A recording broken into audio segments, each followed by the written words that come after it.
Para pelajar yang berbahagia, kali ini kita melanjutkan kembali setelah kita mempelajari tentang bagaimana menentukan fungsi dan bukan fungsi. Selanjutnya kita menentukan nilai suatu fungsi. Kita tahu bahwa fungsi itu dapat dinyatakan sebagai atau dalam bentuk rumus, misalnya fx sama dengan ax tambah b. Nah, ini disebut dengan fungsi linier atau fungsi berpangkat, fungsi linier atau berpangkat 1 ya. Nah, pangkat 1, sedangkan nanti ada juga fungsi lainnya, misalnya fungsi kuadrat ya. Fungsi berpangkat 2, ax kuadrat tambah bx tambah c, yaitu fungsi kuadrat. Ya. Dan seterusnya nanti pada fungsi berpangkat 3, fungsi atau disebut dengan fungsi polinomial. Nah, khusus untuk tingkat SMP ya, nah, kita hanya membahas nanti mulai dari fungsi linear dan fungsi kuadrat ya. Jadi fungsi pangkat 3 nanti kita bisa peroleh di tingkat yang lebih tinggi. Nah, sekarang bagaimana kita mau menentukan nilai fungsi? Kita tahu kemarin bahwa untuk menentukan nilai fungsi itu ada yang namanya domain, ya, domain fungsi.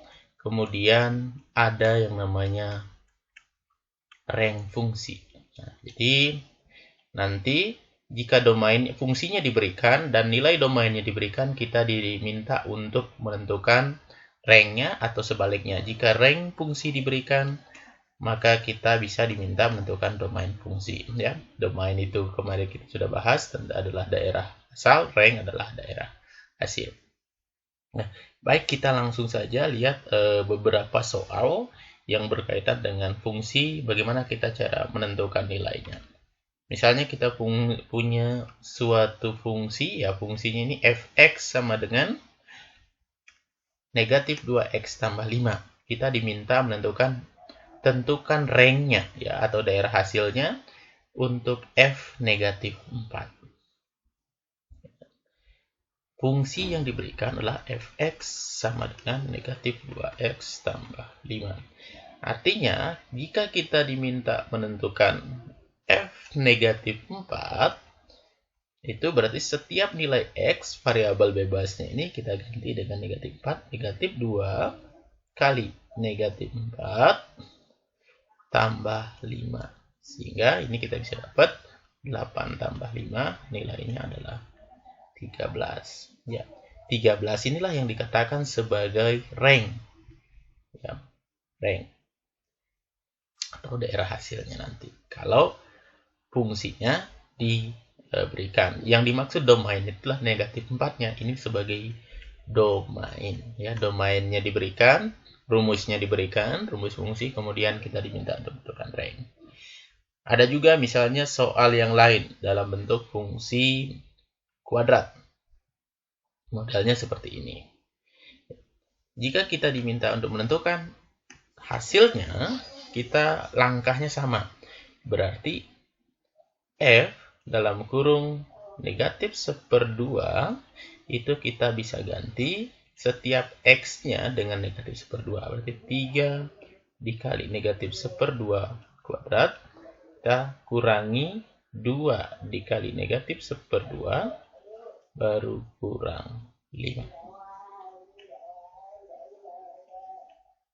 Nah, ini kalau kita kuadratkan dapatnya 3/4 tambah, nah ini negatif 2 dikali negatif 1 jadi plus, 1 kurang 5 ya.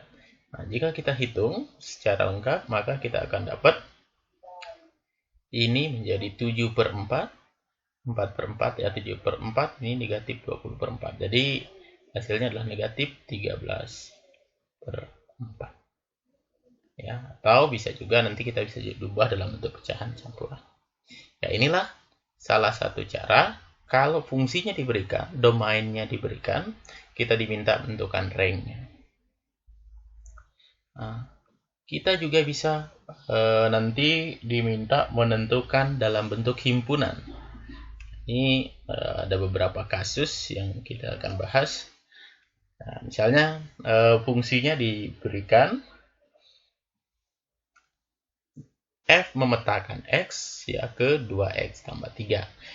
Jadi kita tulis kembali fungsinya dalam bentuk fx. F memetakan X itu bisa kita tulis dalam bentuk fx sama dengan 2X tambah 3. Nah, domainnya atau daerah asalnya itu dinyatakan dalam bentuk notasi ya, notasi. Sehingga kita harus tulis karena X elemen bilangan bulat ya, ini X lebih besar sama dengan negatif 1, X lebih kecil sama dengan 2, dan bilangan bulat tentu kita start dari negatif 1, 0, 1, 2 ya. Karena domainnya dalam bentuk himpunan, ada 4 bilangan yang memenuhi di sini, domainnya sesuai dengan rentang yang diberikan, nanti range-nya juga dalam bentuk himpunan. Nah, kita cari yang pertama, kalau kita ganti F negatif 1, di 2 kali negatif 1, tambahkan 3, dapatnya 1. F 0, berarti 2 kali 0, tambahkan 3, dapatnya 3. Kemudian F1, 2 kali 1, tambah 3 sama dengan 5. Dan terakhir F2, di 2 kali 2, tambah 3 sama dengan 7. Sehingga, seperti yang saya katakan tadi, range-nya itu, yaitu 1, 3, 5, 7. Ya. Nah, kalau kita perhatikan dengan seksama atau analisa, ternyata kalau domainnya itu berpola, misalnya tambah-tambah 1, kemudian range-nya juga akan berpola. Kalau di sini berarti tambah 2, tambah 2, tambah 2. Ya. Nah, jadi fungsi untuk fungsi linier itu dia berpola. Dan berikutnya, bagaimana sebaliknya ya? Jika range-nya diketahui, kita diminta menentukan domainnya. Ya, jadi kasus yang berikutnya, misalnya kita punya di sini rumusnya diberikan, kemudian range-nya diberikan, di sini negatif 15, kita diminta menentukan domainnya. Kita punya fungsi fx sama dengan 2x kurang 5. Tentu kalau kita tulisnya fk, berarti setiap variabel X itu kita ganti dengan K. 2K kurang 5. Ini nilainya sama dengan negatif 15. Nah, jadi K inilah yang sebagai domain. Kalau kita tulis K ini sebagai domain, ini sebagai range. Sehingga kalau kita lanjutkan kembali, berarti 2K kurang 5, kita gunakan persamaan yang sebelah sini saja, yang 2 ya, kita gunakan misal yang ini ya, persamaannya 2K-nya, jadi 2K kurang 5 sama dengan negatif 15. Nah, ini kita diminta lagi kemampuan persamaan liniernya.